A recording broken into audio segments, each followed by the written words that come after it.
Class 10-এর যে ভৌত বিজ্ঞান বইটা রয়েছে সেই বইটার যে প্রথম চ্যাপ্টার রয়েছে পরিবেশের জন্য ভাবনা, সেটা স্টার্ট করেছিলাম।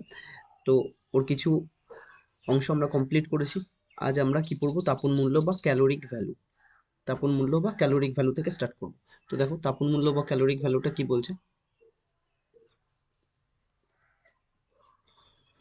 1 কেজি ভরের কোনো কঠিন বা তরল জ্বালানি অথবা এসটিপিতে 1 মিলিমিটার কিউব, 1 মিটার কিউব, এটা মিলিমিটার না, 1 মিলিমিটার না, এটা 1 মিটার কিউব, এটা 1 মিটার কিউব মানে 1 মিটার কিউব আয়তন বিশিষ্ট কোনো গ্যাসীয় জ্বালানির সম্পূর্ণ দহনে যে পরিমাণ তাপ শক্তি পাওয়া যায় তাকে ওই জ্বালানির তাপন মূল্য বা ক্যালোরিক ভ্যালু বলে।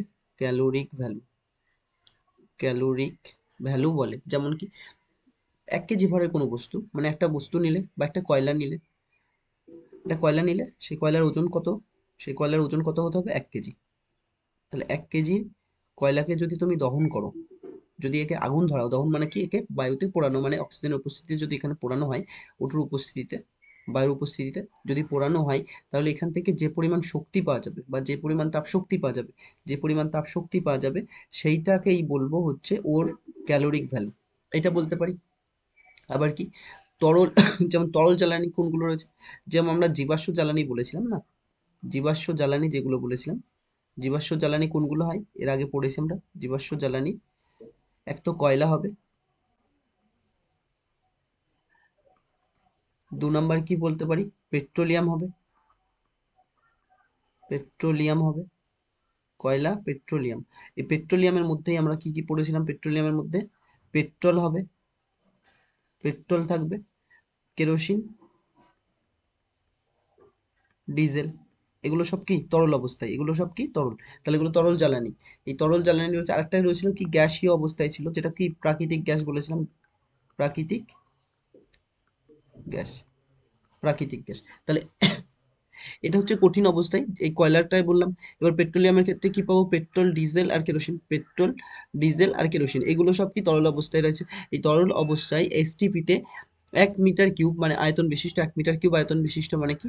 একটা ঘনক নাও, একটা ঘনক নিচ্ছি, যে ঘনকের প্রতিটা বাহুর দৈর্ঘ্য কি সমান, প্রতিটা বাহুর দৈর্ঘ্য ঘনকের প্রতিটা বাহুর দৈর্ঘ্য কি সমান হয়, আর কত হতে হবে?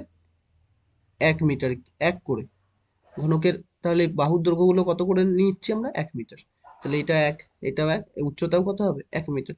তাহলে ঘনকের যে 1 মিটার কিউব যে ঘনক পাচ্ছি, 1 মিটার কিউব মানে 1 মিটার কিউব বলতে কি এই যে ঘনকের প্রতিটা বাহুর দৈর্ঘ্য কত কি হয়? 1 করে। তাহলে এর আয়তন কি হয়? ঘনকের আয়তনের সূত্র কি? বাহুর কিউব। ঘনকের আয়তনের সূত্র কি? বাহুর কিউব। বাহুটা কত ধরেছি? 1, তাহলে 1 মিলিমিটার, 1 মিটার কিউব। তাহলে এটা যদি মিটারে বলি তাহলে 1 মিটার কিউব। মানে এমন একটা ঘনক তৈরি করব যার মধ্যে কি যে আয়তন থাকবে সেটা কত? 1 মিটার কিউবের এই আয়তন। এই আয়তন বিশিষ্ট এর মধ্যে যদি তরল রাখি তাহলে এটাই তার আয়তন হবে। এর মধ্যে যদি তরল ঢালি, মানে কি পেট্রোল ঢাললাম মনে করো, পেট্রোল ঢালছি, তাহলে এইটা যেই স্থানটা দখল করবে সেটাই হচ্ছে পেট্রোলের আয়তন। এইটাকে যদি জ্বালায়, এই পরিমাণ যদি 1 মিটার কিউব তরলকে যদি জ্বালানো হয়, যে পরিমাণ শক্তি উৎপন্ন হয় বা তাপ শক্তি পরিমাণ উৎপন্ন হয় তাকেই কি বলে? Caloric value. তাকে কি বলে? Caloric value. একইভাবে কোনো গ্যাসীয় জ্বালানি, গ্যাসীয় জ্বালানি কোনটা রয়েছে? প্রাকৃতিক গ্যাসকে, প্রাকৃতিক গ্যাসকে বলছে, প্রাকৃতিক গ্যাসকে যদি জ্বালানো হয়, সেই যে পরিমাণ জ্বালানো হয় তাহলে যে পরিমাণ তাপশক্তি উৎপন্ন হয় তাকে ক্যালোরিক ভ্যালু বলে বা তাপন মূল্য বলে, তাকে ক্যালোরিক ভ্যালু বলে বা তাপন মূল্য বলে। প্রত্যেকটার ক্যালোরিক ভ্যালু মান কি হয়? আলাদা আলাদা হয়। কয়লার আলাদা হবে, পেট্রোলিয়ামের আলাদা হবে, প্রাকৃতিক গ্যাসের ক্ষেত্রে আলাদা হবে। তো দেখো এর এককও রয়েছে। এবার একক দেখবো। দেখো তাপন মূল্যের একক কি? সিজিএস পদ্ধতিতে তাপন মূল্যের একক হচ্ছে, দেখো সিজিএস পদ্ধতিতে তাপন মূল্যের একক হচ্ছে কি? ক্যালোরি পার গ্রাম, ক্যালোরি পার গ্রাম। মানে এটা যদি আমরা বলি তাহলে 1 গ্রাম কয়লাকে, 1 গ্রাম কয়লা যদি বলি তাহলে 1 গ্রাম কয়লাকে দহন করলে, 1 গ্রাম কয়লাকে দহন করলে কত তাপশক্তি উৎপন্ন হবে? 1 ক্যালোরি, 1 ক্যালোরি তাপশক্তি উৎপন্ন হবে, 1 ক্যালোরি তাপশক্তি উৎপন্ন হবে। এইটা, এই যে এখানে কিছু নেই মানে 1 আছে। তার মানে 1 গ্রাম ভরের কোনো কয়লাকে যদি জ্বালানো হয় তাহলে কত ক্যালোরি তাপশক্তি উৎপন্ন হচ্ছে? 1 ক্যালোরি। তাহলে ওইটাকেই বলবো ওর তাপন মূল্য বা ক্যালোরিক ভ্যালু। তাহলে সিজিএস পদ্ধতি। একইভাবে এসআই পদ্ধতিতে তাপন মূল্যের একক কি? Joule per KG. এখানে যে ক্যালোরি ছিল এটা কি হবে? Joule per KG. তাহলে জুল পার কেজি মানে 1 কেজি ভরের কোনো বস্তুকে 1 কেজি ভরের কোনো বস্তু বা কয়লাকে যদি জ্বালানো হয় তাহলে কত জুল তাপ শক্তি উৎপন্ন হবে? 1 জুল তাপ শক্তি উৎপন্ন হবে। এইটাকেই ওই কয়লাটার বা ওই বস্তুর কি বলবো? তাপন মূল্য বা ক্যালোরিক ভ্যালু। এছাড়া একটা ব্যবহারিক একক রয়েছে কি? দেখো কিলোজুল পার গ্রাম। মানে আমরা এনার্জিটাকে কিলোজুলে মাপছি আর বস্তুর ওজনটাকে কি মাপছি? গ্রামে। তাহলে কিলোজুল পার গ্রাম, কিলোজুল পার গ্রাম, এটা হচ্ছে সবচেয়ে বেশি ব্যবহৃত ব্যবহারিক একক এটা। তাহলে হচ্ছে সিজিএস পদ্ধতিতে সিজিএস পদ্ধতিতে ক্যালোরিক ভ্যালুর একক কি? ক্যালোরি পার গ্রাম। এসআইতে কি? Joule per KG. তাপন মূল্যের ব্যবহারিক একক কোনটা রয়েছে?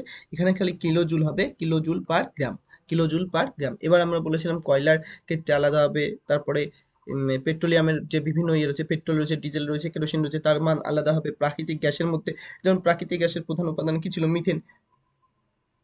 প্রাকৃতিক গ্যাসের প্রধান উপাদান কি? মিথেন। এগুলোর মান কি হবে? আলাদা আলাদা। তো দেখো নেক্সট, দেখো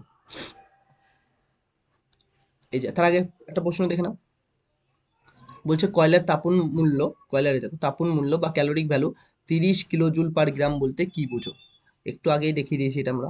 30 কিলোজুল পার গ্রাম বলতে কি বুঝো? কি বলবো? তার মানে কি 1 গ্রাম ভরের, 1 গ্রাম ভরের বা 1 গ্রাম কয়লার সম্পূর্ণ দহন করলে, 1 গ্রাম কয়লার সম্পূর্ণ দহন করলে কত জুল শক্তি উৎপন্ন হবে? 30 কিলোজুল শক্তি উৎপন্ন হবে। যেখানে 1 গ্রাম কয়লার সম্পূর্ণ দহনে 30 কিলোজুল, 30 কিলোজুল তাপ শক্তি উৎপন্ন হবে, এই কথাটার মানে। এবার বিভিন্ন, দেখো যেমন ঘুঁটে, গোবর থেকে যে ঘুঁটে তৈরি হয়, ঘুঁটের তাপন মূল্য কত দেওয়া আছে? 6.8 কিলোজুল পার গ্রাম। ব্যবহারিক এককে দেখো গ্রাম আর কি কিলোজুল, এটা মানে কি 6.8 কিলোজুল পার গ্রাম। এর মানে কি 1 গ্রাম কয়লাকে যদি, 1 গ্রাম ঘুঁটেকে যদি দহন করা হয়, 1 গ্রাম ঘুঁটে থেকে কত তাপশক্তি উৎপন্ন হবে? 6.8 কিলোজুল তাপশক্তি উৎপন্ন হবে। চারকোল থেকে কত? 1 গ্রাম চারকোলকে দহন করলে 33 কিলোজুল। একইভাবে কেরোসিনকে, 1 গ্রাম কেরোসিনকে 48 কিলোজুল। প্রাকৃতিক গ্যাসের ক্ষেত্রে দেখো, প্রাকৃতিক গ্যাসের ক্ষেত্রে 1 গ্রাম প্রাকৃতিক গ্যাসকে বলছে, 1 গ্রাম প্রাকৃতিক গ্যাসকে যদি জ্বালানো হয় তাহলে কত তাপশক্তি উৎপন্ন হবে? 33 থেকে 50 কিলোজুল তাপশক্তি উৎপন্ন হবে। তারপর এটা দেখো হাইড্রোজেনকে দেখো, হাইড্রোজেনকে দেখো, হাইড্রোজেনের ক্ষেত্রে কি হবে? 1 গ্রাম 1 গ্রাম হাইড্রোজেন থেকে 150 কিলোজুল। কাঠের ক্ষেত্রে দেখো 17 কিলোজুল আসবে, ইথানলের ক্ষেত্রে 30 কিলোজুল আসবে, পেট্রোলের ক্ষেত্রে 50 কিলোজুল আসবে, এলপিজি যেটা লিকুইড পেট্রোলিয়াম গ্যাস, জ্বালানি হিসেবে ব্যবহৃত হয়, রান্নার কাজে ব্যবহৃত হয়, এলপিজি কত? 50 কিলোজুল পার গ্রাম। মানে 1 গ্রাম যদি এলপিজি কে দহন করা হয় তাহলে 50 কিলোজুল তাপ শক্তি উৎপন্ন হবে। একইভাবে কয়লারটা দেখো 25 থেকে 30 দেওয়া আছে, ডিজেল দেওয়া আছে, দেওয়া আছে 45, বায়োগ্যাস কত? 35 থেকে 40, আর মিথেন কত? 55। সবচেয়ে বেশি যেটা রয়েছে সেটা কোনটা? হাইড্রোজেন। হাইড্রোজেন গ্যাসের সবচেয়ে বেশি কত? 150 কিলোজুল রয়েছে, 150 কিলোজুল রয়েছে। কয়েকটা প্রশ্ন দেওয়া থাকতে পারে যেগুলো সাজিয়ে মানে ঊর্ধ্বক্রমে সাজাও কার তাপন মূল্যের মান বেশি। দেখো এরকম একটা কোশ্চেন আছে আমাদের, এই যে বলছে তাপন মূল্যের মানের ঊর্ধ্বক্রম অনুসারে সাজাও। কি কি রয়েছে দেখো, ঊর্ধ্বক্রম মানে কি? ছোট থেকে বড় হিসাবে সাজাও। তাহলে ছোট থেকে বড় হিসাবে সাজিয়ে পাই, ছোট থেকে বড় হিসাবে সাজিয়ে পাই, ছোট থেকে বড় হিসাবে সাজিয়ে পাই, হিসাবে সাজিয়ে পাই। এটা কেন লিখলাম? এই যে মানের ঊর্ধ্বক্রমে মানে কি? ছোট থেকে বড় হিসাবে সাজাও। মানের ঊর্ধ্বক্রমে মানে ছোট থেকে বড় হিসাবে সাজাও। কি কি রয়েছে দেখো, হাইড্রোজেন রয়েছে প্রথমে, হাইড্রোজেন রয়েছে, তারপর কি রয়েছে? কয়লা রয়েছে, তারপরে কি রয়েছে? এলপিজি রয়েছে, লিকুইড পেট্রোলিয়াম গ্যাস, তারপর ডিজেল রয়েছে, আর কি রয়েছে? কেরোসিন।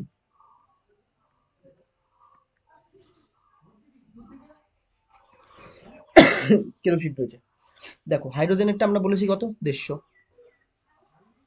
কি হবে? এত কিলোজুল পার গ্রাম, 150। কয়লারটা কত হয়? 25 থেকে 30 হয়। এগুলো একটু মুখস্থ করতে হবে, 25 থেকে 30 কিলোজুল পার, কবার লিখলে মুখস্থ হয়ে যাবে, 25 থেকে 30 কিলোজুল। একইভাবে এলপিজিটা কত ছিল? 50 কিলোজুল পার গ্রাম। ডিজেল কত ছিল দেখো, ডিজেল 45 পার গ্রাম। আর কেরোসিন কত ছিল? 48। কেরোসিন কত হবে? 48 কিলোজুল পার গ্রাম। এগুলো ছিল। তাহলে দেখো ছোট থেকে বড় হিসাবে সাজানোর জন্য আমার সবচেয়ে ছোট মান কোনটা? সবচেয়ে ছোট মান কোনটা এসছে? কয়লার। সবচেয়ে ছোট মান কোনটা? কয়লা। তাহলে সবার প্রথমে কে থাকবে? কয়লা থাকবে। তাহলে কি হবে কয়লা, মানে এখানে যদি লিখি আমরা ছোট থেকে বড় হিসেবে সাজে, তাহলে সবার প্রথমে কে আসবে, কয়লা। কয়লার থেকে বড় কে, তাহলে 25 থেকে 30 থেকে বড় কে আসছে, ডিজেল। তাহলে কয়লার থেকে ডিজেলের তাপন মূল্য বেশি, ডিজেল। ডিজেলের থেকে কে বেশি রয়েছে, 25 থেকে 30-এর রয়েছে কয়লা, তারপর ডিজেল 45, তারপর কে থাকবে, তারপর কে, কেরোসিন। কেরোসিন, কেরোসিনের থেকে কে বেশি, কেরোসিন 48 রয়েছে, কেরোসিনের থেকে বেশি কে রয়েছে, দেখো কেরোসিনের থেকে বেশি রয়েছে হচ্ছে, আর কোনটা রয়েছে আমাদের, এলপিজি, লিকুইড পেট্রোলিয়াম গ্যাস। তার থেকে বেশি কে রয়েছে, হাইড্রোজেন, হাইড্রোজেন সবচেয়ে বেশি, হাইড্রোজেন। তার থেকে সবচেয়ে বেশি কত, হাইড্রোজেন, হাইড্রোজেন কত, 150। এবার আবার দেখো এর মধ্যে সবচেয়ে ছোট যেটা রয়েছে সেটা কি, ঘুটে। অনেক সময় এই কটার মধ্যেই দিতে পারে এক্সামে, কোনটা, 6.8 কিলোজুল। আর সবচেয়ে বেশি কোনটা রয়েছে, সবচেয়ে বেশি হচ্ছে 150 কিলোজুল। এটা একটু মুখস্থ করতে হবে। তাহলে ক্যালোরিক ভ্যালু বা তাপন মূল্য কি, ক্যালোরিক ভ্যালু বা তাপন বলতে বলতে বোঝায় যে কোনো একটা বস্তু রয়েছে, সেই বস্তুর যদি আমরা ব্যবহারিক একক ধরি তাহলে কি হয়, কিলোজুল পার গ্রাম হয়। তার মানে কি 1 গ্রাম কয়লাকে যদি আমি দহন করি, বায়ুতে যদি পোড়ানো হয়, তাহলে যে পরিমাণ তাপ শক্তি উৎপন্ন হবে সেটাই তার কি, ক্যালোরিক ভ্যালু, সেটাই তার কি, ক্যালোরিক ভ্যালু। যেমন কয়লার কথা হয় 25 থেকে 30 হয়, এত কিলোজুল পার গ্রাম, মানে 1 গ্রাম কয়লাকে যদি তুমি দহন করো, তাহলে তুমি কি 25 অথবা 30 কি পাবা, কিলোজুল শক্তি পাবা। ওর মাঝেও পেতে পারো।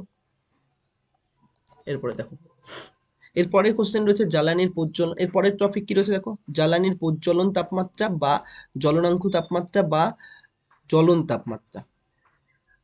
জ্বালানি প্রজ্বলন তাপমাত্রা বা জ্বলনাঙ্ক তাপমাত্রা বা জ্বলন তাপমাত্রা মানে কি, যদি তুমি একটা তরলকে হিট দিতে থাকো, যদি তুমি একটা তরলকে হিট দিতে থাকো, এই তরল রয়েছে, এই তরলকে আমি হিট দিচ্ছি,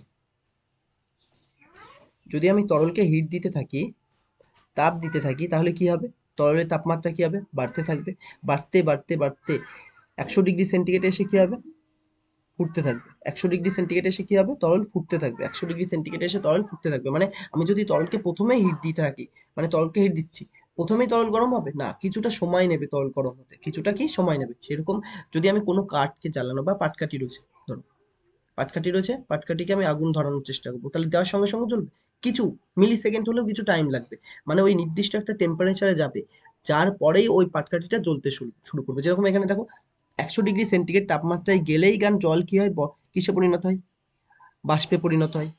কিসে পরিণত হয়, বাষ্পে পরিণত হয় 100 ডিগ্রি সেন্টিগ্রেডে। তাহলে কি তার আগে তরল গরম ছিল না, কি তাহলে 90 ডিগ্রি সেন্টিগ্রেডে কি গরম হয়নি, অবশ্যই গরম হয়েছে। তাহলে কি পাটকাঠিটার কি, যে পাটকাঠির উদাহরণ দিচ্ছি, এই পাটকাঠিটাও একটা নির্দিষ্ট টেম্পারেচারে গিয়েই কি হবে, জ্বলতে থাকবে, নির্দিষ্ট টেম্পারেচারে গিয়েই জ্বলবে, তার আগে জ্বলবে না, তার আগে হালকা গরম হবে কিন্তু জ্বলবে না।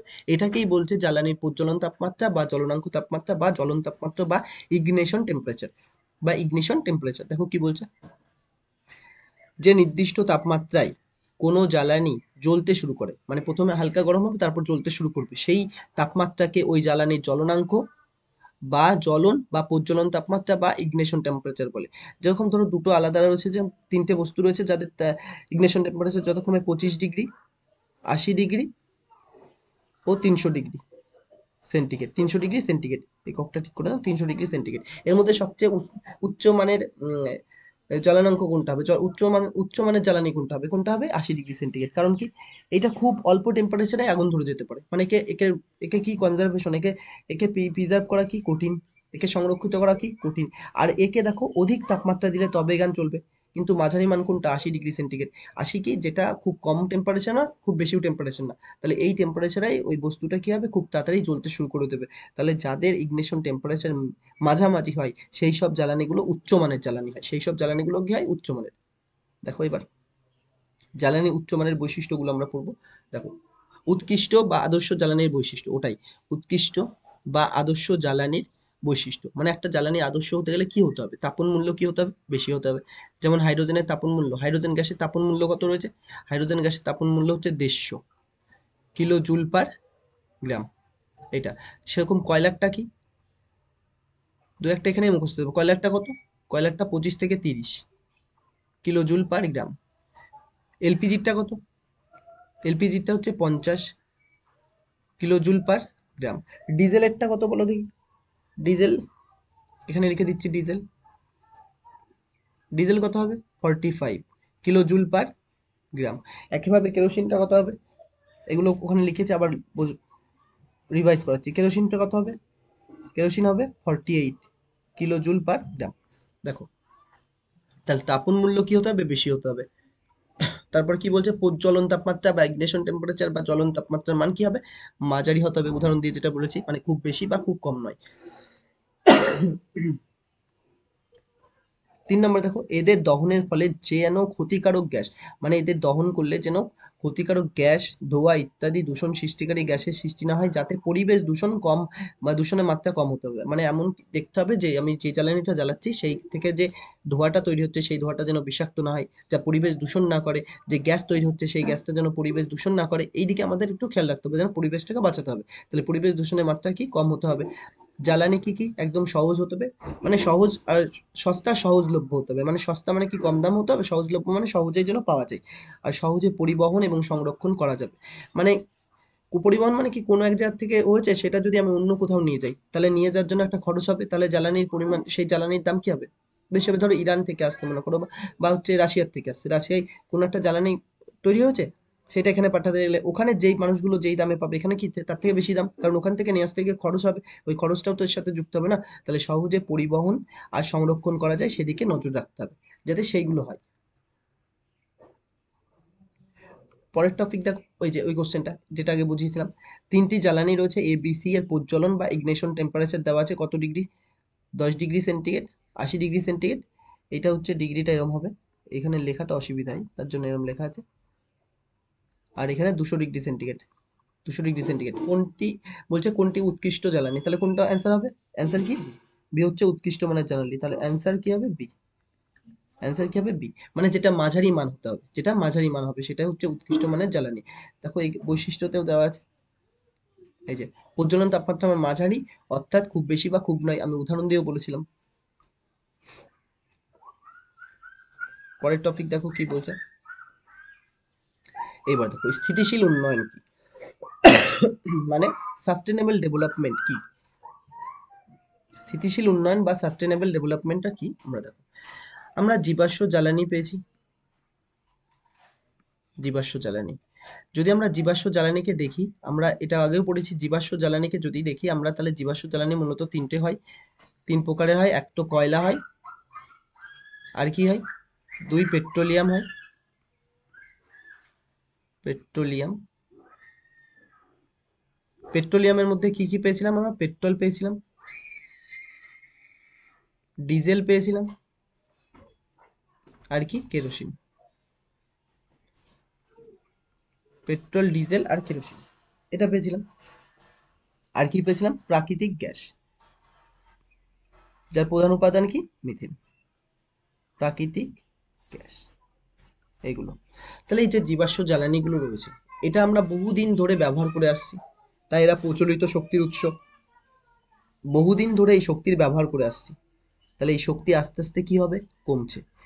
এই শক্তির পরিমাণ আস্তে আস্তে কি হচ্ছে, কমছে। তাহলে একসময় কি হবে, এই শক্তিগুলো ফুরিয়ে যাবে, এই শক্তি ভান্ডারটা শেষ হয়ে যাবে। তাহলে শক্তি ভান্ডার শেষ হয়ে গেলে আমাদের যে ভবিষ্যতের যারা প্রজন্ম বা ভবিষ্যৎ জেনারেশন যেগুলো আসছে, ভবিষ্যৎ জেনারেশনের জন্য এই শক্তি আর কি থাকবে না। তাহলে আমাদের কি করতে হবে, এমন কোনো উপায় তৈরি করতে হবে যাতে এই যে জীবাশ্ম জ্বালানি রয়েছে এদের ব্যবহার কমাতে হবে, এদের কি সংরক্ষণ করতে হবে। আর এদের ব্যবহার কমিয়ে অন্য কোনো শক্তির উপর নির্ভর করতে হবে, অন্য কোনো শক্তিকে এদের জায়গায় পূরণ করতে হবে। মানে কি বলছে, এই জীবাশ্ম জ্বালানিগুলো দহনের ফলে বিভিন্ন শক্তি তৈরি হচ্ছে, তাহলে এমন কোনো শক্তি আমাদের খোঁজ করতে হবে, ব্যবহার করতে হবে, যা আমাদের যে শক্তির চাহিদা সেটা ওই শক্তির দ্বারা পূরণ হয়, আর এইটার ব্যবহার আস্তে আস্তে কমাতে হবে। তাহলে আস্তে আস্তে কমালে এদের পরিমাণ কি হবে, সংরক্ষিত থাকবে। মানে এটা তো নতুন করে সৃষ্টি হবে না, কারণ এটা সৃষ্টি হতে আবার কোটি কোটি বছর লাগবে। তাহলে এইটাকে আমরা সংরক্ষণ করার জন্য একটা ব্যবস্থার মাধ্যম নেব, বা একটা অন্য কোনো উপায় নেব, যাতে দেখতে হবে যে এই শক্তিগুলোর ব্যবহার ধীরে ধীরে কমে, আর ওই শক্তি থেকে আমাদের যে শক্তির চাহিদা সেটা মিটে যায়। আর কি রাখতে হবে, যে পরিবেশ যাতে দূষণ না হয় সেটা একটা খেয়াল রাখতে হবে। তাহলে এইটা যদি হয়ে থাকে, এই ঘটনাকে আমরা কি বলবো, স্থিতিশীল উন্নয়ন। দেখো কি বলছে, যে উন্নয়নমূলক কর্মসূচির মাধ্যমে, যেটা বললাম, যে উন্নয়নমূলক কর্মসূচি গ্রহণের মাধ্যমে পরিবেশের ক্ষতি না করে, পরিবেশের ক্ষতি না করে করে প্রাকৃতিক সম্পদের সঠিক ব্যবহার এবং বর্তমান জীবনযাত্রা ও ভবিষ্যৎ প্রজন্মের জন্য প্রাকৃতিক সম্পদকে, মানে এই যে জীবাশ্ম জ্বালানি রয়েছে আরো অনেক কিছু রয়েছে, তাদের সংরক্ষিত করা যায়, তাকে কি বলবো? স্থিতিশীল উন্নয়ন। তাকে কি বলছে? স্থিতিশীল উন্নয়ন। পরে চলে আসো স্থিতিশীল উন্নয়নের উপায় বা পদ্ধতি। এবার কিভাবে আমরা এই উপায়টা নেব? স্থিতিশীল উন্নয়ন তো বললাম যে আমরা কোনো একটা বিকল্প এনার্জির সোর্স খুঁজবো, যেখান থেকে আমাদের চাহিদা, যে এনার্জি চাহিদা, সেটা পূরণ হবে, আর আস্তে আস্তে জীবাশ্ম জ্বালানির ব্যবহার কমাতে হবে। তাহলে আমাদের সেটা তো খুঁজতে হবে, সেটা কি? দেখো কি বলছে, স্থিতিশীল উন্নয়নের উপায় বা পদ্ধতি 1 নম্বর কি? নবীকরণযোগ্য বা অপচলিত শক্তির উৎস। নবীকরণযোগ্য বা অপচলিত শক্তি উৎস কি? নবীকরণযোগ্য মানে কি? যেসব শক্তির ব্যবহার বারবার করা যাবে, একই শক্তির ব্যবহার বারবার করা যাবে, তাদেরকে কি বলবো? নবীকরণযোগ্য শক্তি। যেমন তুমি জীবাশ্ম জ্বালানি একবার ব্যবহার করে পুনরায় তাকে ব্যবহার করতে পারবো না, তাহলে ওটা হচ্ছে অনবীকরণযোগ্য শক্তি। তাহলে নবীকরণযোগ্য শক্তি বা অপচলিত শক্তি। অপচলিত শক্তি যেটা এর আগে ব্যবহার হতো না বা কম ব্যবহার হতো, যেমন আমরা প্রথম থেকে জীবাশ্ম জ্বালানি ব্যবহার করছি, তাহলে ওটা জীবাশ্ম জ্বালানি কি? প্রচলিত শক্তির উৎস। অপচলিত শক্তির উৎস কি হবে? সৌরশক্তি হবে, বায়ু শক্তি হবে, জোয়ার ভাটার শক্তি হবে, পারমাণবিক শক্তি হবে। এগুলো কি নতুন রিসেন্টলি তৈরি হচ্ছে, রিসেন্টলি ওখান থেকে শক্তি তৈরি করা হচ্ছে, তাই এগুলো কি? নবীকরণযোগ্য বা অপচলিত শক্তির উৎস। আর একটা নামও রয়েছে বা অচিরাচরিত শক্তির উৎস। তাহলে দেখো, অপ্রচলিত শক্তির উৎস কোনগুলো? সৌরশক্তি, বায়ু শক্তি, এদের ব্যবহার কি করতে হবে? বৃদ্ধি করতে হবে। আর অনবীকরণযোগ্য মানে কি? জীবাশ্ম জ্বালানি। মানে কি? জ্বালানি জীবাশ্ম জ্বালানির ব্যবহার কি করতে হবে? কমাতে হবে। কারণ কি? এই শক্তিগুলো কি? অনবীকরণযোগ্য, পুনরায় ব্যবহার করা যাবে না, একবার শেষ হলে আর একে আর সহজে তৈরি হবে না। তাহলে শক্তির ব্যবহার কি? কমাতে হবে। অরণ্য ধ্বংস বন্ধ করতে হবে। 2 নম্বর কি? অরণ্য ধ্বংস বন্ধ করো। 3 নম্বর কি? প্রাকৃতিক সম্পদের নিয়ন্ত্রিত ব্যবহার। প্রাকৃতিক সম্পদ মানে জীবাশ্ম জ্বালানিকে একটা নির্দিষ্ট মাত্রায় ব্যবহার করো, ব্যবহার করে সেটাকে সংরক্ষিত করো। কি বলছে? ব্যবহারের মধ্যে প্রকৃতি ও পরিবেশের ভারসাম্য সংরক্ষিত করতে হবে, সুরক্ষিত করতে হবে। কারণ কি? জীবাশ্ম জ্বালানি ব্যবহার করলে কি বিভিন্ন পরিবেশ দূষণকারী গ্যাস সৃষ্টি হয়, যেগুলো পরিবেশ দূষণ করে, সেদিকে নজর রাখতে হবে। 3 নম্বর এটাই। তারপরে দেখো কি বলছে, এবার দেখো শক্তির উৎস। আমরা যেটা বললাম যে আমাদের স্থিতিশীল উন্নয়নের মাধ্যমে বিকল্প শক্তির উৎস খুঁজতে হবে। তাহলে বিকল্প শক্তির উৎস আমরা পেয়ে গেছি, অপচলিত শক্তি বা অচিরাচরিত শক্তি বা পুনর্নবীকরণযোগ্য বা নবীকরণযোগ্য শক্তির উৎস এটা। এইদিকে দেখো, দুটোকে একসঙ্গে ভাগ করে লিখছে, মানে শক্তির উৎস বলতে 2 রকম, একটা প্রচলিত শক্তি, একটা অপ্রচলিত শক্তি, আরেকটা কি? বা আরো অন্য নাম রয়েছে, যেমন অনবীকরণযোগ্য, তাহলে ওটা কি? নবীকরণযোগ্য বা পুনর্নবীকরণযোগ্য। এটা বা পুনর্নবীকরণযোগ্য যোগ্য বা নবীকরণযোগ্য শক্তির উৎস। দেখো, আরেকটা নাম রয়েছে চিরাচরিত, যেটা কি? প্রাচীনকাল থেকে ব্যবহৃত হয়ে আসছে, চিরাচরিত। প্রচলিত মানে কি? যেটা অনেক দিন ধরে চলেই আসছে ব্যবহৃত, একই কথা এগুলো।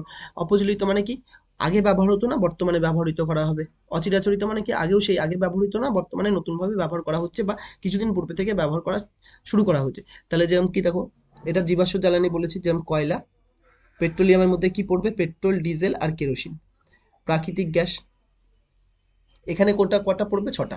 6টার মধ্যে কি কি দেখো? সৌরশক্তি, বায়ু শক্তি, জোয়ার ভাটার শক্তি, ভূতাপ শক্তি, বায়োমাস শক্তি বা জৈব শক্তি। বায়োমাস বা জৈব শক্তির মধ্যে কি? বায়ো ইথানল বলছে, দেখো, বায়ো বায়ু ইথানল বা বা এখন 29 তয়কার হবে, এটা লিখে দিই। Bio ethanol, ethanol, bio ethanol, biodiesel, biogas. পেনটা চেঞ্জ করে নি। আর কি? পারমাণবিক শক্তি। আর কি? পারমাণবিক শক্তি। তাহলে দেখো, এবার একটা, এই কটা আমাদের সব পড়া হয়ে গেছে। অপচলিত শক্তির উৎসগুলো আমাদের পড়া হয়ে গেছে আগে।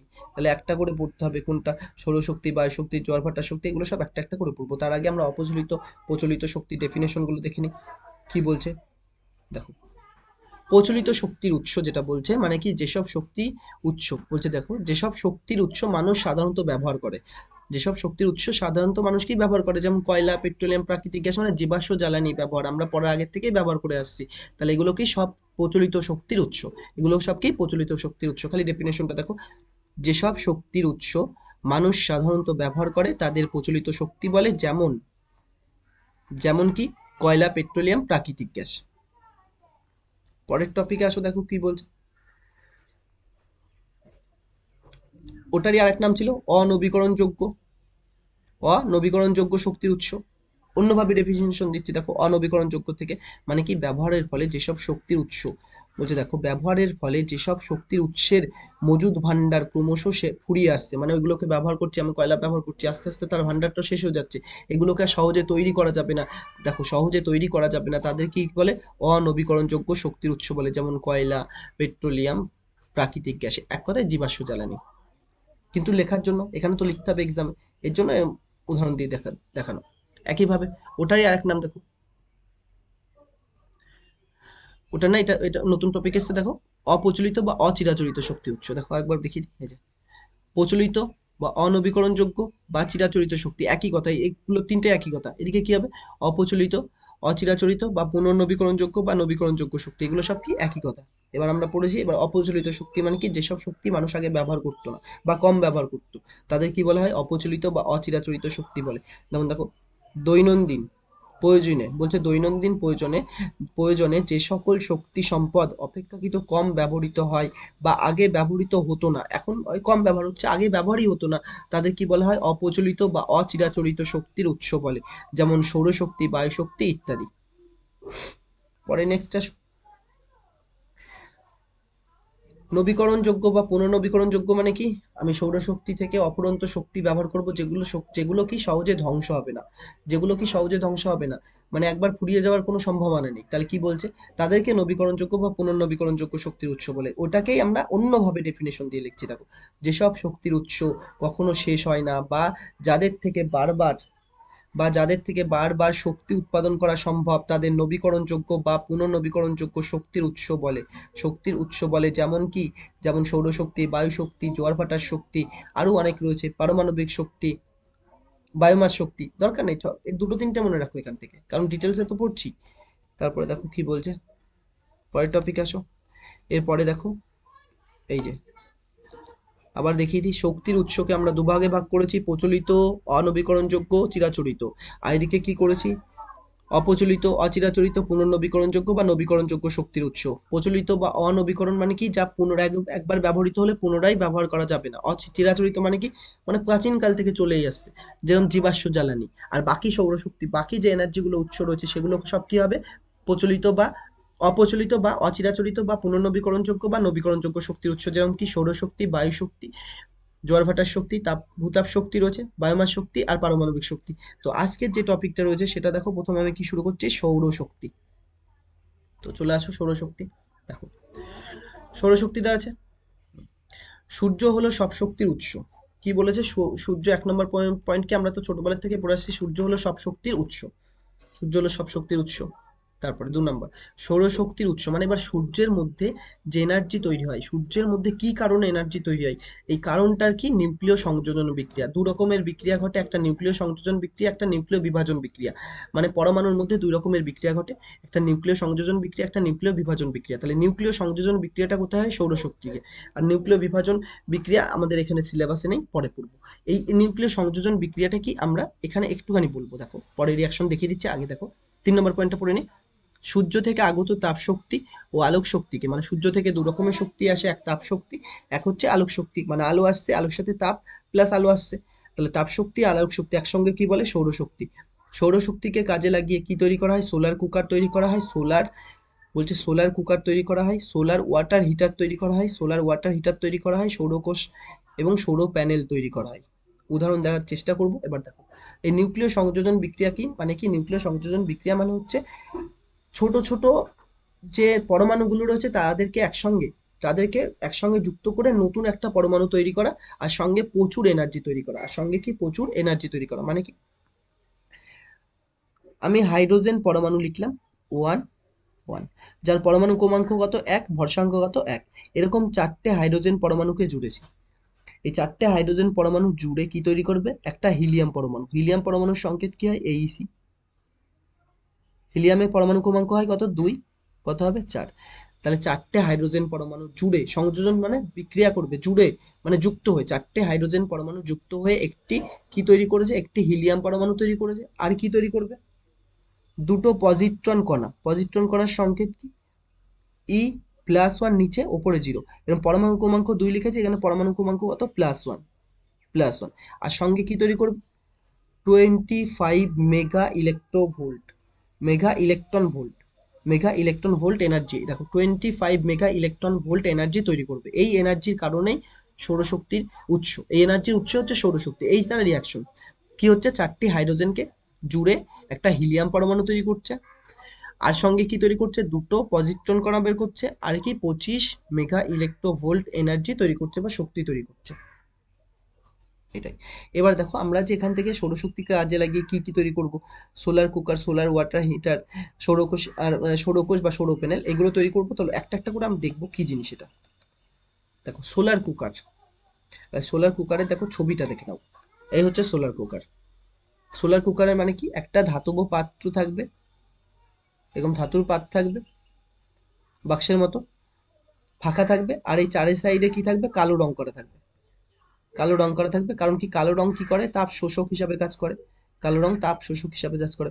উপরে ঢাকনা থাকবে এরকম কাচের, আর এর উপরে একটা আমরা আয়না লাগাবো, এর উপরে একটা আয়না দেবো। সেই আয়নাটা কি হতে পারে? প্লেন মিরর, মানে সমতল দর্পণ হতে পারে অথবা অবতল দর্পণ হতে পারে, দু রকমের হতে পারে। সমতল দর্পণ, সমতল বা অবতল দর্পণ, সমতল বা অবতল দর্পণ। তাহলে কোনটা, যদি দুটোই একসঙ্গে অপশন আসে যে সোলার কুকারে কোন দর্পণ ইউজ হয়, দুটোই মনে করো, চারটে অপশনে একটা সমতল রয়েছে, একটা অবতল রয়েছে, তাহলে মোর কারেক্ট কোনটা? মোর কারেক্ট হচ্ছে কোনটা? এইটা, অবতল দর্পণ হচ্ছে মোর কারেক্ট। আর যদি অবতল দর্পণ না থাকে তাহলে সমতল দর্পণ রাইট হবে। তাহলে কি হচ্ছে দেখো, এরপর এখানে আমরা একটা পাত্র রাখলাম। তাহলে সূর্য থেকে যে এনার্জিগুলো আসছে, যে এনার্জিগুলো কিভাবে আসছে? এইভাবে এনার্জির ফর্মে আসছে। তাহলে এইভাবে এনার্জি ফর্মে এসে পুরো এর উপরে পড়ছে মনে করো, এইভাবে। আর সৌরশক্তি থেকে যে তরঙ্গ দৈর্ঘ্য আসে, তাদের যে তরঙ্গগুলো আসে, তাদের তরঙ্গ দৈর্ঘ্য কি হয়? তাদের তরঙ্গ দৈর্ঘ্য আমরা পড়ি সেটা, তাদের তরঙ্গ দৈর্ঘ্য কি হয়? তরঙ্গ দৈর্ঘ্যকে ল্যামডা দিয়ে বলে। তাদের তরঙ্গ দৈর্ঘ্য ছোট হয়, কম হয়। তরঙ্গ দৈর্ঘ্য কম হলে এনার্জি কি হয়? বেশি হয়। ই মানে এনার্জি কি হয়? বেশি। একইভাবে এই আয়নার উপরেও পড়বে, এরকম ভাবে আয়নার উপরে পড়বে। তাহলে আয়না কি করবে? প্রতিফলন করবে, রিফ্লেক্ট করবে। রিফ্লেক্ট এমন ভাবে করবে যেন এই পাত্রের উপরে গিয়ে পড়ে। এই কি? এই পাত্রের উপরে গিয়ে পড়ে, এই পাত্রের উপরে পড়ে। তাহলে এই যাতে এখানে যে জিনিসটা রাখবো সেটা তাড়াতাড়ি গরম হবে, কুক হবে, রান্না হবে। মানে আমি যদি ভাত রান্না করার চেষ্টা করি, তাহলে ভাতটা রান্না হয়ে যাবে এখানে। বোঝা গেল? এটা হচ্ছে সোলার কুকার হিসাবে কাজ করে। এইটা তার ফিগার দেখো। এবার দেখো, এবার বই কিভাবে লিখেছে দেখো। যেটা বললাম সেটা বইয়ের ভাষায় লিখেছি দেখো। মোটা কাচের প্লেট দিয়ে ঢাকা অন্তরক ধাতব পাত্রের মধ্য দিয়ে বাক্স, পদার্থ দিয়ে তৈরি বাক্স, যার সঙ্গে একটি সমতল বা অবতল দর্পণ যুক্ত থাকে। যে পাত্রটা নিয়েছি সেটা কি বলছে? মোটা কাচের প্লেট দিয়ে তৈরি। মোটা কাচের প্লেট দিয়ে ঢাকনা, এই উপরে ঢাকনাটা কাচের প্লেট ছিল, ঢাকা দিয়ে ঢাকা অন্তরক ধাতব পদার্থ দিয়ে তৈরি। মানে ভেতরে যে ধাতব রয়েছে সেটা অন্তরক, যাতে বাইরে হিট না চলে আসে, এখানে গরম হবে সেই হিটটা যেন বাইরে না চলে আসে, তার জন্য কি করবে? অন্তরক থাকবে। অন্তরক কি? যারা হচ্ছে হিট ট্রান্সফার করতে পারে না, যার মধ্যে দিয়ে হিট যেতে পারে না, অন্তরক। আর কি একটা সমতল বা অবতল দর্পণ যুক্ত থাকবে। সূর্যের আলোয় সোলার কুকারকে এমনভাবে রাখা হয় যাতে সমতল বা অবতল দর্পণ দ্বারা সূর্যরশ্মি প্রতিফলিত হয়ে কাচের প্লেট ভেদ করে বাক্সের ভেতরে প্রবেশ করতে পারে। এই যে ছবি দেখো, এই ভেদ করছে, এই যে এই রশ্মিগুলো, এগুলো সব, এই যে। তারপরে দেখো বাক্সের ভেতরে ধাতব দেওয়ালগুলো কি কালো রং করতে হবে যাতে তাপ শোষিত হতে পারে। কারণ কি? কালো রং জানি তাপ শোষক হিসাবে কাজ করে। 4 নম্বর কি? ভিতরের তাপ, ওপরের কাজ, ওপরের কাজ, ভেতরের তাপ, ওপরের কাজ, ওপরের কাচের হবে, এটা কাচের প্লেট, এটা কাচের প্লেট হবে, হ্যাঁ।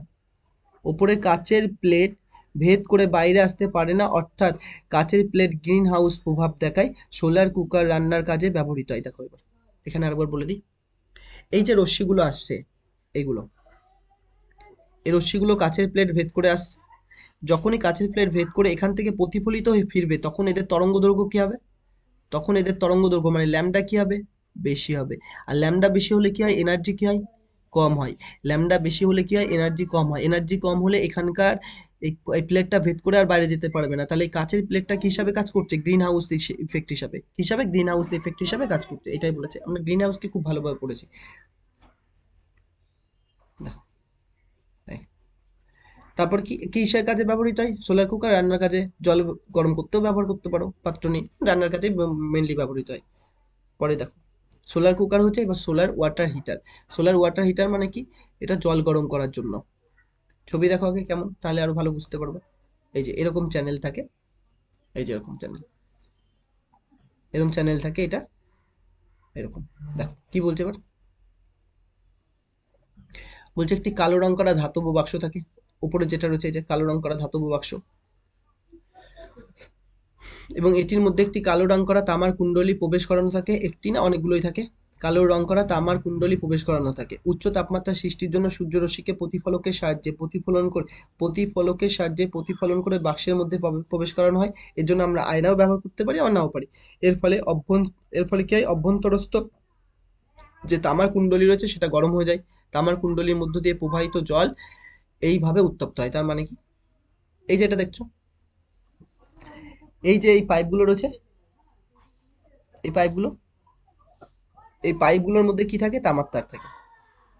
তাহলে এর মধ্যে থেকে যখন জল প্রবেশ করানো হবে, কিভাবে জল প্রবেশ করানো হচ্ছে এইসব এখানে দেখায়নি, হ্যাঁ। তাহলে এর মধ্যে থেকে যখন জল প্রবেশ করানো হবে, এর মধ্যে দিয়ে, এই পাইপের মধ্য দিয়ে যখন জল প্রবেশ করানো হবে, তখন কি, এই যে লোহা, এই যে তামার তারগুলো গরম ছিল, সেগুলো হিট ছাড়বে। যার হিট ছাড়ার ফলে কি হবে, ওই যে জলটা গরম হবে। পরে আমরা কোনোভাবে জলটাকে বের করে নেবো এই পাত্র থেকে। মানে এর তো মেকানিজম আমাদের সিলেবাসে নেই, তাই অত ডিটেলসে বলছি না, খালি জাস্ট ফিগারটা দেখাচ্ছি, ছবিটা। এরপরে দেখো, পরে সৌরকোষ, পরের টপিক সৌরকোষ। কারণ কি, এই দেখো আমরা চারটে পড়েছিলাম এখান থেকে, আবার সোলার কুকারের আগে ব্যবহারে দেখো, দেখিয়ে দিই। এই যে সৌরশক্তিকে কাজে লাগিয়ে আমরা সোলার কুকার তৈরি করি, সোলার ওয়াটার হিটার তৈরি করি, সৌরকোষ আর সৌর প্যানেল। সৌরকোষ আর সৌর প্যানেল, সৌরকোষ আর সৌর প্যানেল কি, মনে করো এইটা হচ্ছে সৌরকোষ, মানে এইখানে দেখায়, এটা যদি সৌরকোষ হয়, এরকম অসংখ্য কোষ পরপর বসিয়ে এইভাবে সমান্তরালভাবে বসিয়ে, না সমান্তরাল না, শ্রেণী সমবায়, এদের কোন সমবায় যুক্ত করা হয়, শ্রেণী। যদি শ্রেণী সমবায় যুক্ত করা হয়, শ্রেণী সমবায় যুক্ত করে যে পরিকাঠামো, যে স্ট্রাকচারটা পাচ্ছি, তার নাম কি দেবো, সৌর প্যানেল। তার নাম কি, সৌর প্যানেল। সৌর প্যানেল আর কিছুই না, সৌর প্যানেল কি, সৌর প্যানেল হচ্ছে অনেকগুলো সৌরকোষের শ্রেণী সমবায় যুক্ত, অনেকগুলো সৌরকোষকে শ্রেণী সমবায় যুক্ত করলে আমরা সৌর প্যানেল পাই। সেটাই দেখো, তার আগে ছবি দেখো, এই যে ছবিটা দেখো, দেখো এইটা হচ্ছে একটা সৌরকোষকে দেখানো হচ্ছে, এই যে একটা সৌরকোষকে দেখানো হচ্ছে। অন্যভাবেও দেখতে পারো, এটাও দেখতে পারো। সৌরকোষের মধ্যে কি থাকে, কি দিয়ে তৈরি, অর্ধপরিবাহী তৈরি। অর্ধপরিবাহীগুলো কি দিয়ে হতে পারে, সিলিকন দিয়ে, সাধারণত সিলিকন। আমাদের অনেক অন্য ধাতু হতে পারে, জার্মেনিয়াম হতে পারে, কিন্তু সিলিকন দিয়ে বলছি, সিলিকন জার্মেনিয়ামই হয়। সিলিকন সিলিকন আবার দু রকমের হয়, মানে অর্ধপরিবাহীগুলো দুই রকম হয়, এন টাইপ হয় আর পি টাইপ। এটা আমাদের সিলেবাসে নাই তাই বলবো না, এন টাইপ আর পি টাইপ। তাহলে দু রকম হয়, এন টাইপ আর পি টাইপ। তাহলে এখানে দেখো, এখানে যে আমরা একটা ইয়ে ব্যবহার করছি, সৌরকোষ নিয়েছি, একটা সৌরকোষ নিয়েছি, একটা সৌরকোষকে দেখানো হয়েছে এইভাবে। একটা সৌরকোষ নিয়েছি, যার উপরের তারের, উপরের লেয়ারের সঙ্গে নিচের লেয়ার একটা তার দিয়ে যুক্ত থাকে, যার উপরের লেয়ারের সঙ্গে একটা নিচের লেয়ার তার দিয়ে যুক্ত থাকে। উপরের তারটা কি, এই উপরের যে লেয়ার হচ্ছে সেটা কি দিয়ে তৈরি, সিলিকন বোরন। সেটা হচ্ছে সিলিকন আর বোরন দিয়ে তৈরি, মানে সিলিকন বোরন স্তর, সিলিকন বোরন স্তর। নিচেরটা কি, সিলিকন আর আর্সেনিকের। উপরেরটা কি হবে, সিলিকন আর আর্সেনিক, আর নিচেরটা কি হবে, সিলিকন। উপরেরটা সিলিকন আর বোরন, আর নিচেরটা কি, সিলিকন আর আর্সেনিক। সিলিকন আর আর্সেনিক দিয়ে তৈরি, সিলিকন আর আর্সেনিক, আর্সেনিকের। তাহলে এদের হচ্ছে তার দিয়ে একটা যুক্ত করা থাকে, এদের হচ্ছে তার দিয়ে যুক্ত করা থাকে। এরকম অনেকগুলো পরপর যুক্ত হলে, অনেকগুলো পরপর যুক্ত হলে কি তৈরি হয়, সৌর প্যানেল তৈরি হয়। এবার দেখো এখানে, যে ব্যবস্থার মাধ্যমে সৌরশক্তিকে তড়িৎ শক্তিতে রূপান্তরিত করা যায় তাকে সৌরকোষ বা ফটোভোল্টাইক কোষ বলে। মানে কি, সৌরকোষ মানে কি, সৌরকোষ মানে সূর্য থেকে যে এনার্জিটা আসছে, সূর্য থেকে যে এনার্জি আসছে, সূর্য থেকে যে এনার্জি আসছে, সেই এনার্জিটাকে আমরা কি করব, তড়িৎ শক্তিতে, এটা হচ্ছে কি, তাহলে কি, সৌরশক্তি, মানে তাপ শক্তি হয় বা আলোক শক্তি, যাই হোক, এক কথায় কি বলছি, সৌরশক্তি। তাহলে এই সৌরশক্তিকে আমরা কি করব, তড়িৎ শক্তিতে কনভার্ট করব। সৌরশক্তিকে আমরা তড়িৎ শক্তিতে কনভার্ট করছি। এই তড়িৎ শক্তিতে কনভার্ট করার জন্য কোনো একটা ব্যবস্থা লাগবে বা কোনো একটা কিছু লাগবে, সেইটাকে আমরা কি বলবো, সৌরকোষ বা ফটোভোল্টাইক কোষ। ফটোভোল্টাইক কোষ প্রথমটা কি দিয়ে তৈরি, সৌরকোষগুলি অর্ধপরিবাহী সিলিকন, জার্মেনিয়াম দিয়েও তৈরি হতে পারে, কিন্তু সিলিকন হচ্ছে বেস্ট। সিলিকন পদার্থ দিয়ে তৈরি। সিলিকন স্তরের উপর এবং নিচে পাতলা বোরন ও আর্সেনিক স্তর থাকে, মানে এটা মনে করো সিলিকন, এর উপরে একটা লেয়ার থাকবে, নিচে একটা লেয়ার থাকবে। উপরের লেয়ারটা কি হবে, সিলিকন আর বোরন দিয়ে তৈরি, আর নিচেরটা কি হবে, সিলিকন আর্সেনিক দিয়ে তৈরি, সিলিকন আর আর্সেনিক দিয়ে তৈরি। এস আর্সেনিক, সিলিকন আর আর্সেনিক দিয়ে তৈরি। ওপর আর নিচের স্তর দুটো একটা তার দ্বারা যুক্ত থাকে, এভাবে দেখেছি ছবিতে, একটা তার দ্বারা যুক্ত থাকে, একটা তার দ্বারা যুক্ত থাকে, একটা তার দ্বারা যুক্ত থাকে। এখানে বাল্ব লাগানো যেতে পারে। তারপরে দেখো, ওপর ও নিচের স্তর একটি তামার তার দ্বারা যুক্ত থাকে। সূর্যালোকের ফোটন কণা অর্ধপরিবাহিতে আপতিত হলে, এই যে সিলিকন যেটা রয়েছে, সিলিকনের ওপর যখন সূর্যরশ্মির ফোটন কণা, মানে সূর্য, ফোটন কণা কি, ফোটন কণা হচ্ছে সূর্য থেকে যে আলোক রশ্মি, সূর্য থেকে যে যে এনার্জি গুলো আসে, সেই এনার্জিগুলো আসলে কি, একটা ফোটন কণা। এনার্জিগুলো কি দিয়ে তৈরি, এরকম ছোট ছোট ফোটন কণা দিয়ে তৈরি, এরকম ছোট ছোট কি কণা দিয়ে তৈরি।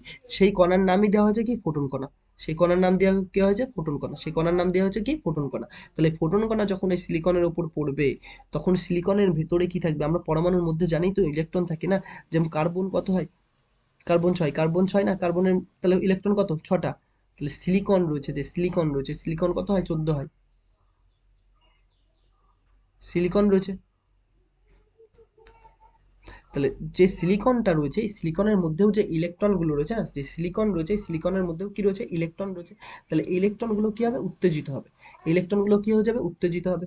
আর যখন এই ইলেকট্রনগুলো উত্তেজিত হবে, উত্তেজিত হয়ে কি হবে, গতিশীল হবে, উত্তেজিত হয়ে কি হবে, গতিশীল হবে। এই গতিশীল ইলেকট্রনগুলো কি করবে, তারের মধ্য দিয়ে প্রবাহিত হবে, দেখো গতিশীল হয়ে যুক্ত তারের মধ্য দিয়ে ছড়িয়ে পড়ে।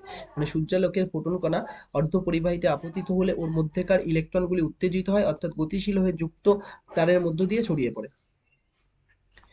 আর কি, এই যে ছড়িয়ে পড়ে, যার ফলে কি, মানে ইলেকট্রন কি, কারেন্ট কি, তাই বলে, মানে তড়িৎ কি, তড়িৎ প্রবাহ কি, তড়িৎ প্রবাহ কি, তড়িৎ প্রবাহ কিছুই না, তড়িৎ প্রবাহ কি, পরিবাহীর মধ্যে কোনো একটা পরিবাহীর মধ্যে ইলেকট্রনগুলোর একটি নির্দিষ্ট দিকে প্রবাহ, ইলেকট্রনগুলোর কি একটা নির্দিষ্ট দিকে প্রবাহ।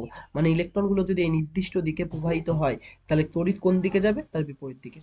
তাহলে দেখো, এই ইলেকট্রনগুলো যখন এই তারের মধ্য দিয়ে এই দিক দিয়ে যাবে, এই তারের মধ্য দিয়ে ইলেকট্রন এগুলো এইভাবে প্রবাহিত হচ্ছে, তাহলে কারেন্ট এই দিকে আসবে, তাহলে কারেন্ট এই দিক দিয়ে পাস করবে, তাহলে কারেন্ট কি হবে, এই দিক দিয়ে পাস করবে, তাহলে কারেন্ট প্রবাহিত হবে। যার ফলে কারেন্ট কেন যায়, কারেন্ট যায় হচ্ছে বিভব পার্থক্যের কারণে, বিভব পার্থক্যের কারণে।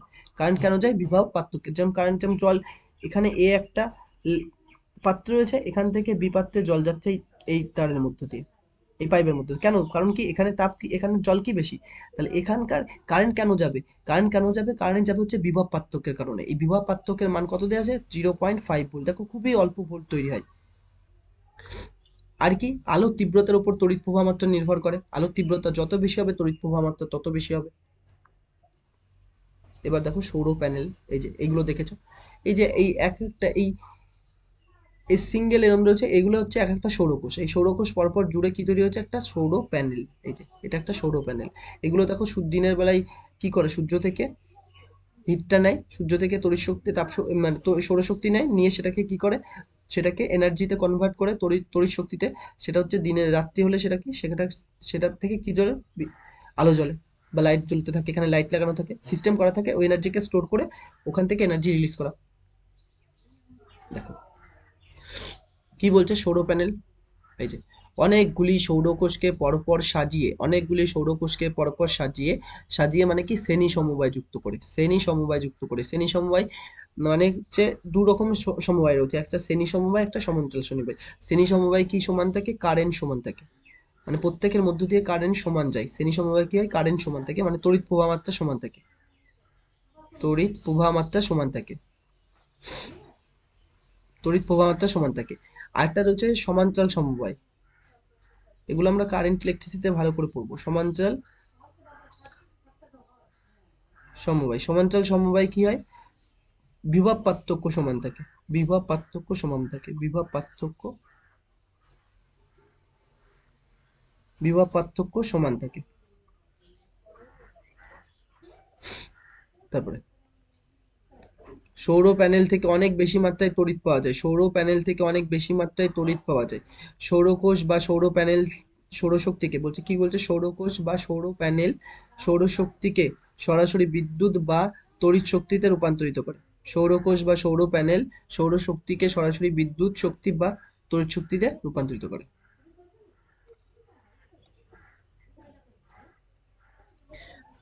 এবার দেখো ওই যে ওটা কি করছে দেখো, এই যে সূর্য থেকে আসছে সৌরশক্তি, এই যে সৌরশক্তি আসছে, সেগুলো কি হবে এখানে সৌর প্যানেল সেখান থেকে কি করবে, এনার্জিকে স্টোর করবে, এই ব্যাটারিতে স্টোর করছে, এই যে এনার্জিকে কি করছে, ব্যাটারি স্টোর করছে, এই ব্যাটারি এনার্জি থেকে, এই ব্যাটারিতে যে এনার্জিটা স্টোর হয়েছে সেটা থেকে তুমি কি করবা, যে কোনো জিনিস করতে পারো। এখানে দেখো বৈদ্যুতিক মোটর চালানো হচ্ছে, যার মাধ্যমে কি করছে, জলের পাইপ তুলছে, জল জল তুলছে, জলের পাম্প করছে, একটা উদাহরণ।